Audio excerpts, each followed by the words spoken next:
Hoy vamos a hablar de una historia muy triste en todo sentido, un asesino serial, un cómplice, jóvenes que no merecían ser asesinados y una sociedad que estuvo del lado del asesino por las razones más estúpidas que se puedan imaginar. Este es el caso del asesino del arco iris. Los últimos meses del año 2005 fueron muy oscuros en la Ciudad de México. Los periódicos reproducían un titular tras otro sobre el horror que se sentía en las calles y esto no era para menos. Entre octubre y diciembre de aquel 2005, en plena vía pública, se encontraron los cuerpos de dos hombres dentro de maletas negras de viaje. Esto siempre en las cercanías del metro Chabacano en la colonia Asturias. Los mismos forenses que están acostumbrados a ver escenas de crímenes terribles dijeron que este fue uno de los casos más difíciles de investigar por cómo se encontraron estos cuerpos. Un detalle importante era que dentro de estas maletas había una especie de firma de la persona que había cometido estos crímenes. Era un listón rojo, estaba colocado alrededor del cuello de las víctimas. Esto se ve mucho en casos de asesinos seriales que dejan algo particular para que las autoridades y la sociedad en general supieran de la existencia de un vínculo entre todos los casos, básicamente. Uno de los más conocidos es el Smiley Face Serial Killer, que dejaba una carita sonriendo en las escenas de crímenes. Esto además aseguraba que la persona veía estos hechos como un juego, demostrando que era peligroso, que seguiría matando y con una psicopatía tenebrosa. Otro punto que también daba a entender todo esto era que se trataría de un asesino serial que atacaba a un tipo de víctima específico. En este caso, solo a hombres homosexuales. Con estos dos casos iniciales, esta persona fue conocida públicamente como el asesino del arco iris, justamente porque asesinaba a hombres de la comunidad LGBT, pero cuando salieron a la luz los detalles de los asesinatos, se le cambió el nombre a El Sádico porque nadie nunca había visto tanta maldad en hechos pasados y solo un sádico podría haber realizado todo esto. El caso del asesino del arco iris fue uno de los más comentados en la historia criminal de México en lo que va del siglo XXI. Él fue identificado como Raúl Ociel Marroquín, el hombre que había matado a las dos víctimas y también a otras personas después de estas dos primeras, y que con la investigación se encontraron los detalles de su vida y cómo llegó a ser uno de los asesinos seriales más sádicos de México.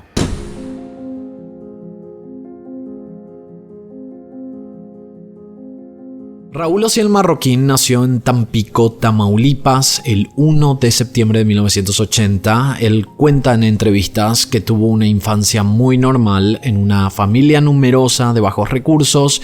Eran 6 hermanos en total y siempre recordaba a sus padres como personas muy honradas. Él cuenta que a partir de los 15 años empezó a realizar pequeños robos en la escuela y cuando veía cosas en la calle, pero lo que él contaba sobre haber tenido una infancia normal, sin abusos ni traumas, no cuadraba con lo encontrado en la investigación. Su padre era muy estricto y autoritario, que solía maltratar a sus hijos y que además les inculcaba el odio hacia los homosexuales. A los 18 años se incorporó al ejército mexicano como soldado raso y llegó a alcanzar el rango de sargento primero en su ciudad natal. Ya en esta etapa, Raúl Ociel se mostraba muy ambicioso. Él se propuso ascender dentro del ejército y comenzó sus estudios de medicina, pero al poco tiempo tuvo que abandonar sus estudios a causa de los problemas económicos en su familia. Aunque hasta ese punto no se habían registrado problemas con la ley,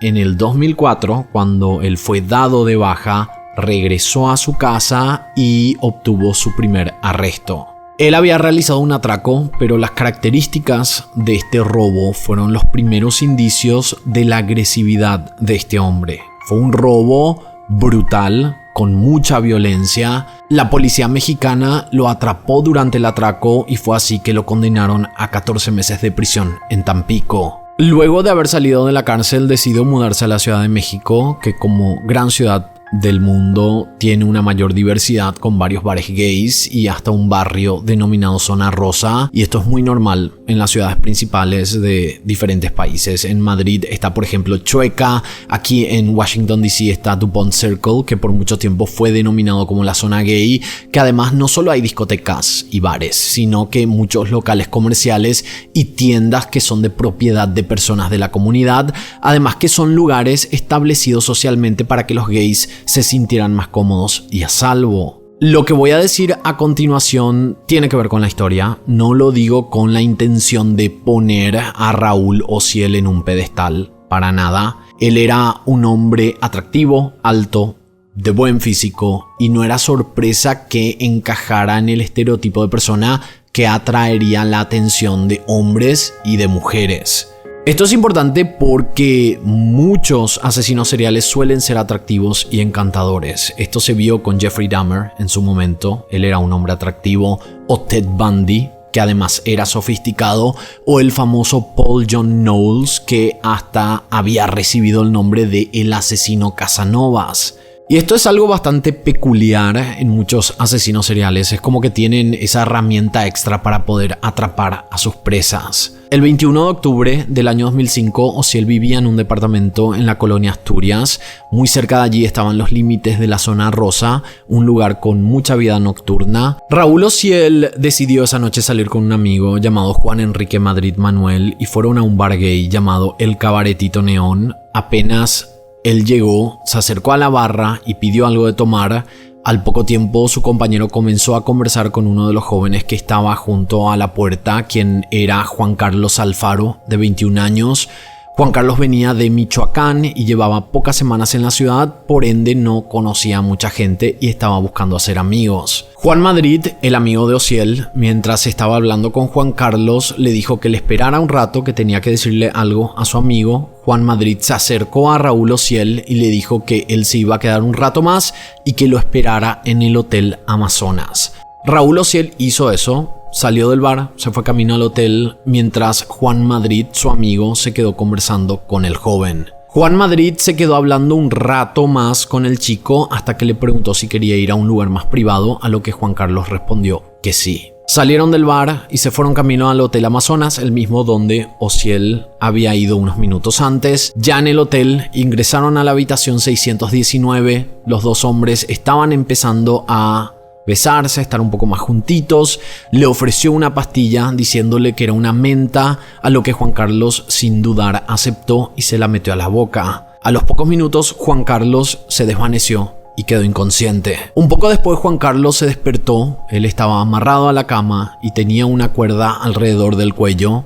Antes de empezar a gritar, los dos hombres le dijeron que si hacía algún tipo de ruido lo iban a tirar por la ventana, y tomemos en cuenta que ellos estaban en el piso 6 de ese edificio. Raúl Ociel y Juan Madrid entonces le obligaron a que brinde los números de teléfono de su familia para llamarlos y pedir un rescate. Juan Carlos estuvo secuestrado por una semana en total. En casi todo ese tiempo los secuestradores lo estaban vigilando, pero en un momento ya al final de esa semana, Raúl Ociel y Juan Madrid habían salido por varias horas, que fue cuando Juan Carlos empezó a gritar, a pedir ayuda. Pudo arrastrarse hasta la puerta de la habitación, que fue cuando los empleados del hotel lo escucharon y lo ayudaron. Juan Carlos fue rescatado, la policía fue hasta el hotel para levantar evidencias y afortunadamente, a pesar de esa semana terrible que tuvo que vivir, Juan Carlos había vuelto con su familia sano y salvo. La familia de este chico había recibido el llamado de rescate, de pedido de rescate, pidiendo un total de 3,000 pesos mexicanos de esa época. Lamentablemente, las autoridades no pudieron encontrar a los dos hombres a pesar de los esfuerzos de rastrearlos. Al parecer, cuando la noticia de este rescate salió en todos los medios de comunicación, ellos se habían enterado y se esfumaron completamente. Esta primera experiencia de secuestro fue el inicio de la carrera delictiva de Raúl Ociel. En esa ocasión, al parecer, ellos querían recibir dinero. No sabemos si la intención era asesinar a la víctima, pero el plan no llegó a concretarse. Lo que sabemos es que algo en Raúl despertó esas ganas de tener el poder y controlar a más personas. Algo que se descubrió con la investigación fue que Ociel tomaba notas de sus errores, o sea, empezó a practicar la mejor manera de poder seducir y ejecutar sus crímenes. De nuevo, Lo mismo hacía Jeffrey Dahmer cuando empezaba a experimentar con sus técnicas de sometimiento a víctimas. Por eso este caso, por lo menos para mí, es muy parecido al caso de Dahmer, pero ocurrido en México. Obviamente, en ambos casos, la manera de ejecución final eran diferentes, pero podemos decir que mentalmente ambos criminales pensaban de una manera similar. Algo que Raúl Ociel siempre aseguró fue que él supuestamente no era gay, sino que se sentía poderoso al poder seducir a sus víctimas, lo cual, si es que creemos en sus palabras, igual demostraba ese narcisismo y egocentrismo que se complementaba con su personalidad psicopática. Inicialmente él había perfeccionado su técnica de seducción. Él iba a bares gays e intentaba atrapar a otros hombres, pero como estaba practicando se dio cuenta que no era difícil para él la parte de seducir y convencerlos, sino que la parte difícil iba a ser todo el proceso de mantener a sus víctimas en habitaciones de hoteles. Más todavía cuando se había hablado mucho sobre el caso de Juan Carlos, que luego afortunadamente él había sido liberado. Algo que Ociel aprendió con el caso de Juan Carlos era que tenía que averiguar si la familia de la víctima tenía los medios para pagar un rescate, ya que con ese caso no pudieron cobrar nada porque la familia no tenía dinero. Entonces, cuando seducía a sus víctimas, él se aseguraba de preguntar más sobre la familia, y como había perfeccionado su técnica de seducción, no le fue difícil averiguar un poco más sobre los detalles económicos de los padres o parientes del potencial secuestrado. Si la persona hacía comentarios que indicaban que la familia no tenía mucho dinero, entonces lo descartaba. Ociel luego de esto se comunicó de nuevo con su amigo Juan Madrid para retomar el plan de secuestros, pero él decidió en ese momento ser como el líder. Él se encargaría de atrapar a las víctimas, llevarlas hasta su departamento en la calle Molina Enríquez, hacer el llamado de rescate, mientras Juan Madrid sería una ayuda para que el plan saliera de la mejor manera posible. Ellos habían decidido hacer los secuestros en el departamento porque se dieron cuenta que estar en hoteles era riesgoso. Fue así que encontraron a la segunda víctima el 27 de octubre de 2005, llamado Jonathan Razo Ayala. Una vez que había sido llevado al departamento, lo amarraron y mantuvieron en cautiverio. Raúl Osorio llamó a la familia de la víctima pidiendo un total de 50,000 pesos mexicanos de la época, que eran aproximadamente unos 4,500 dólares en el año 2005. Tomemos en cuenta que hoy en día 50,000 pesos mexicanos son aproximadamente 2,900 dólares, entonces el valor del peso era mayor en esos años. A diferencia del primer caso, que no había sufrido ningún golpe, no le habían hecho nada más que amarrarlo y dejarlo en esa cama, Raúl Ociel en este segundo caso empezó a torturar a la víctima en los 15 días que estuvo secuestrado, lo que demostraba que Raúl no solo estaba haciendo eso por el dinero, sino que sus intenciones eran mucho más oscuras. Jonathan Razo sufrió muchísimo durante ese tiempo. La familia había pagado el total del pedido de rescate, pero jamás volvieron a ver a Jonathan. El 11 de noviembre de 2005, Jonathan fue asesinado al ser asfixiado. Colocaron su cuerpo en una bolsa negra y luego dentro de una maleta negra que fue llevada hasta las inmediaciones de la estación del metro Chabacano. Antes de continuar con este video, quiero decirte que si te gustan los casos que investigamos y te gustaría ver más contenido parecido, dale un like a este video, suscríbete al canal y no te olvides de apretar la campanita. Ahora también puedes ser miembro del canal con el acceso de la zona privada que tenemos con los videos antes y sin comerciales por tan solo 99 centavos al mes. Seguí las instrucciones en la descripción de este video para poder ser parte de la membresía que tenemos disponible. Ahora sí, seguimos con esta historia. El 30 de noviembre ocurrió el tercer secuestro. Estamos hablando de Ricardo López Hernández, quien estuvo secuestrado un total de 9 días. El proceso fue similar, lo habían amarrado a la cama y torturado. Pidieron un rescate de aproximadamente 2,200 dólares, pero al igual que con Jonathan, su familia no lo volvería a ver. Lo que hicieron de manera diferente con Ricardo fue que le marcaron en la frente un símbolo de una estrella, esto para supuestamente despistar a las autoridades para que creyeran que era algo referente a un ritual y que no pensaran que estaba enlazado al crimen anterior. Pero de igual manera, lo de la maleta, la soga roja en el cuello y cómo estaba el cuerpo indicaban que tenía que ser la misma persona quien había realizado el crimen. Pero aquí no termina todo. 3 otras víctimas serían parte de este plan. El 13 de diciembre de 2005 fue el turno de la cuarta víctima. Estamos hablando de José Ricardo Galindo Valdés. Él había sido llevado al departamento, secuestrado y torturado, pero cuando Osiel llamó a su familia, ellos le habían dicho desesperadamente que no iban a poder pagar el rescate. Y asombrosamente, Osiel decidió liberar al chico, pero con la condición de no denunciar el hecho porque lo iban a encontrar y asesinar. 3 días después de esto, de liberar a este chico, el 13 de diciembre de 2005, Osiel encontró a sus 2 siguientes víctimas. Sedujo primero a Armando Rivas Pérez y consiguió su número y quedaron en encontrarse al día siguiente. Más tarde logró atraer hasta su departamento a Víctor Ángel Iván Gutiérrez Valderas. Al llegar a su departamento sometió a Gutiérrez con la ayuda de su cómplice y pidió a la familia un rescate de $1,200 que la familia terminó pagando. El 17 de diciembre se encontró con Armando Rivas, lo convenció de ir a su departamento donde hizo su mismo procedimiento de siempre y lo mantuvieron atado en una habitación diferente porque en la otra aún se encontraba Gutiérrez. Llamaron a la familia de Rivas y le solicitaron también $1,200 para liberarlo y los familiares hicieron el pago. El 22 de diciembre estos 2 secuestrados fueron asesinados. Al igual que en los otros casos, metieron los cuerpos en 2 maletas negras y Osiel decidió llevarlas en zonas cercanas de donde había depositado los cuerpos anteriores. Bueno, los metía en maletas y los dejaba abandonados en la vía pública. Para poder hacer eso sacaba las maletas del departamento, abordaba un taxi y hacía, digamos que un relevo de taxis. Me bajaba en cualquier lugar del primer taxi, tomaba otro y ya después abandonaba las maletas. El problema fue en el último que cuando salí del edificio con la maleta pasó un rondín de vigilancia de seguridad pública, de manera que abandoné la maleta afuera del departamento. La soltaste. Esa maleta la vio un transeúnte. Yo me di cuenta de eso. Yo quería regresar, agarrarla, apoderarme otra vez y irme a abandonarla.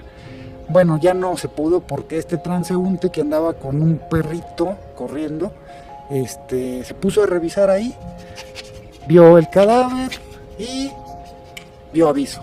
Llegan ya patrullas y bueno, en fin. De ahí empiezan a checar el rastro que había dejado la maleta al arrastrarla y llegan hasta mi departamento. Y es así como las autoridades empiezan a jalar el hilo negro a través de la ubicación del departamento.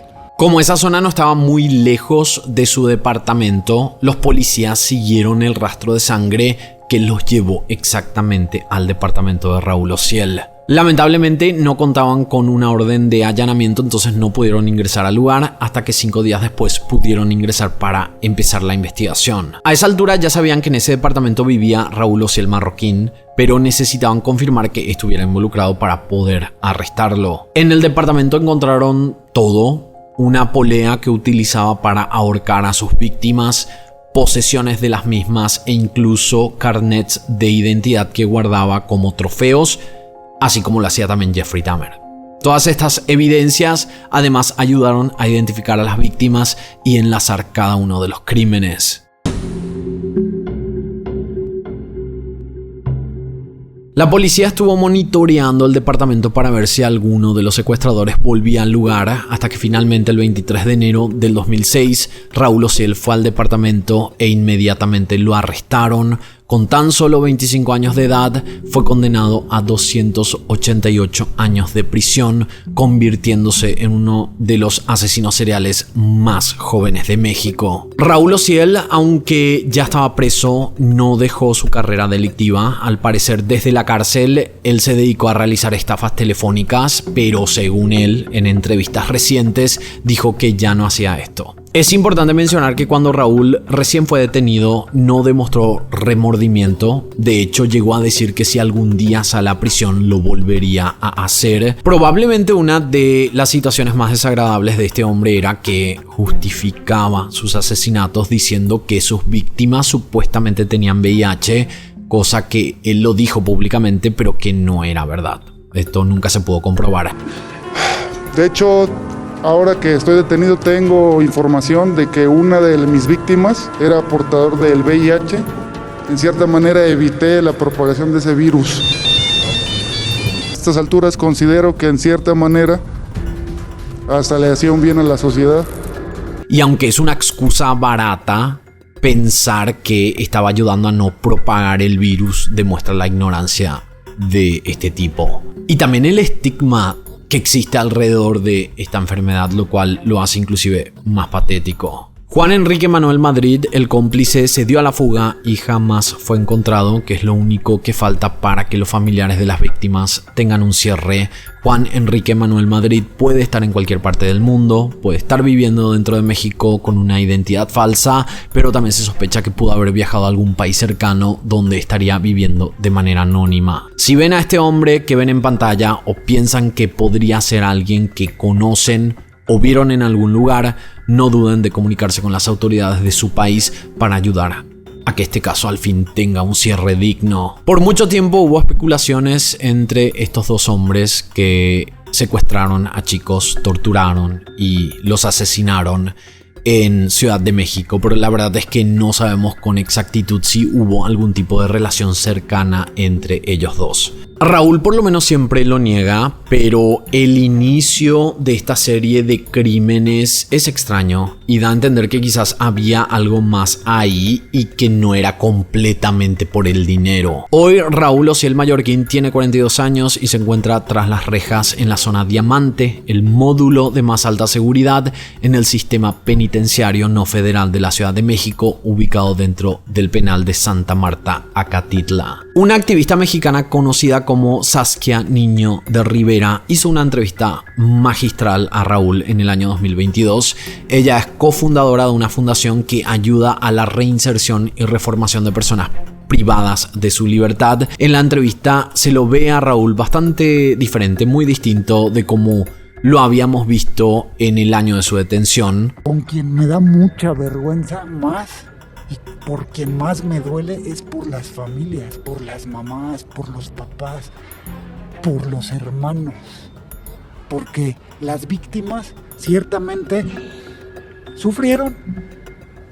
Los asusté, los tuve días secuestrados sin saber qué va a ser de ellos. ¿Los torturaste? ¿No? Sí. Eso ha salido en informes y eso es falso.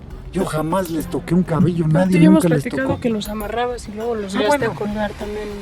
Bueno, los ejecuté a través, digamos, de la horca, pero nunca los lastimé mientras estuvieron ahí. Los días que estuvieron ahí estuvieron tranquilos. Me avergüenza, pero no puedo echar el tiempo para atrás. Como dije, lo único que me queda, pues, tal vez el único sentido que le encuentro tal vez en mi vida ya sea mantenerme vivo hasta que Dios quiera y pagar. Si es sufrir, pues seguir sufriendo y pagando. ¿Qué le dirías? Que me perdone. Que me perdone. Nada más. Perdón. No, está bien. Nunca vamos a saber si es verdad lo que él dice, pero si quieren ver la entrevista completa, le vamos a dejar enlace en la descripción. Algo que quiero mencionar antes de terminar este video es que muchas personas en México en esa época habían colocado a Raúl como una especie de héroe por asesinar homosexuales, lo cual es patético. Esto pasó hace 17 años. Las cosas van cambiando en la sociedad y por lo menos quiero creer que este tipo de pensamiento quedó en el pasado. Nadie de ninguna manera merece ser asesinado. Y tener como héroe a un hombre tan enfermo como Raúl Ociel, lo siento, pero te hace igual de enfermo que él. Aunque muchos especulan que Raúl era un homosexual que despreciaba su propia condición, nunca pudo ser comprobado, pero esto no me sorprendería. Muchas veces los que más odian a los gays son gays que nos aceptan. De nuevo digo, si vieron, conocen o creen haber visto a Juan Enrique Manuel Madrid, comuníquense con las autoridades de su país de manera anónima para ayudar en este caso. Espero sus comentarios aquí abajo y de esta manera nosotros nos encontraremos en la próxima historia.